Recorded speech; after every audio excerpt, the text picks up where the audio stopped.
Here is a collection of the found objects that I use to do mixed media. So I just thought I'd show it real quick, and then I'm going to try and fix up this chocolate box that I painted using my jelly plate. While it is very nice, I would like to mess with it further. And oh, there's the bottom.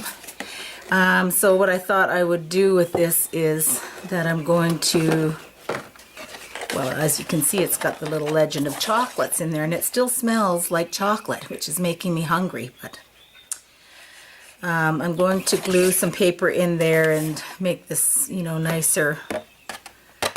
And then I'll use it as I'll just use one of my books that I make for my craft sales to demonstrate, and then I could create little holder for a book, and then you can give it as a gift. The person can put their junk journal in there. And I did show this one on a different video. So it fits nicely in there, and that's generally the size that I make my junk journals. So I thought I would share how I fix that up. I'm going to try and go a little faster because I'm going to tag this onto the other videos that I did, how I painted this. Okay, so what I have here, that's, thank you Frugal Crafter, that's like packaging waste, and can use that to put your paint. I ran out of white paint, or I can't find my white paint, so I'm going to use this gesso. And I thought I would put on a little bit of this Martha Stewart, it's that pearl, multi-surface pearl, and it's got a bit of a shine to it, so I'm going to use that. Okay, moving on. You can take some lids and some tape insides, and you can use your hot glue gun and set them down, and then just put little blobs of glue, and that way you can dip your paint, and there you go.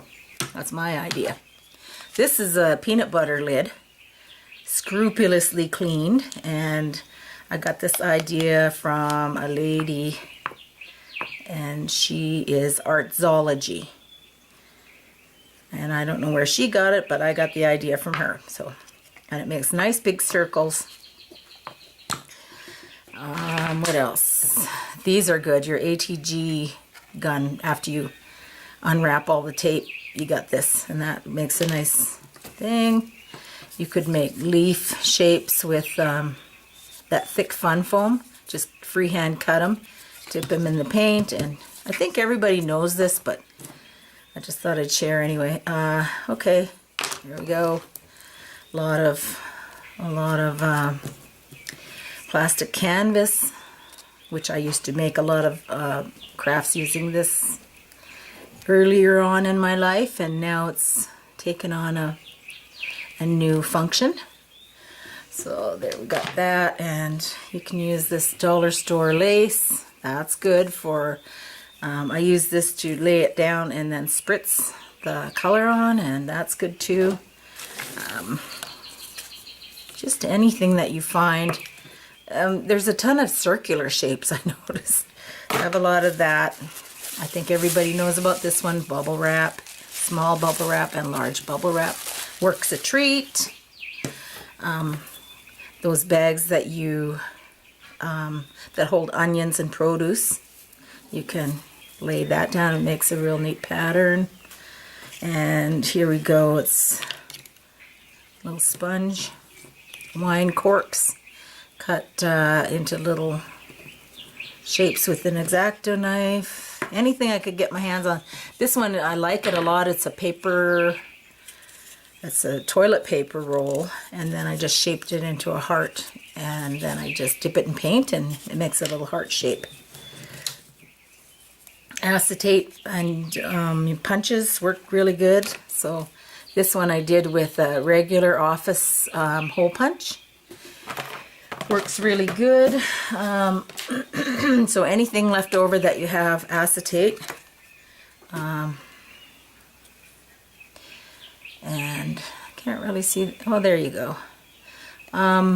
This is just with punches, and then with this one you can take sea sponge, dip it in your paint, lay that down, and it makes a nice mark. So those are some of them. I'm going to dump them over there and get started. I don't want this to be too long because too long is no good. Okay. Hopefully I can get organized.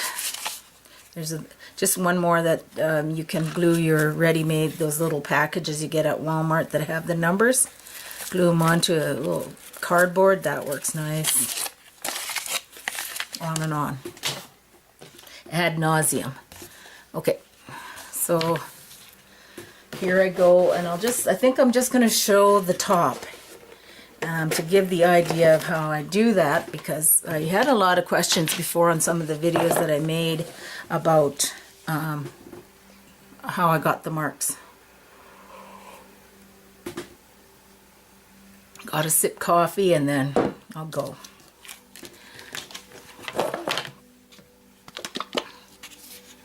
Sorry about the shadow. I mean, it's kind of an overcast day here. Doesn't make for the best lighting. So I'm just going to put a bit of that in there and a little bit of this, if it ever wants to come out. Martha Stewart stuff. Okay, breaking up one of my own rules, which is either have a wet sponge nearby or a wet cloth, and that way you can clean your hands. And the other thing I do is put lotion on my hands pretty liberally so that I can wash the paint off afterwards. So I will possibly speed through that, and if not, you'll hear my voice.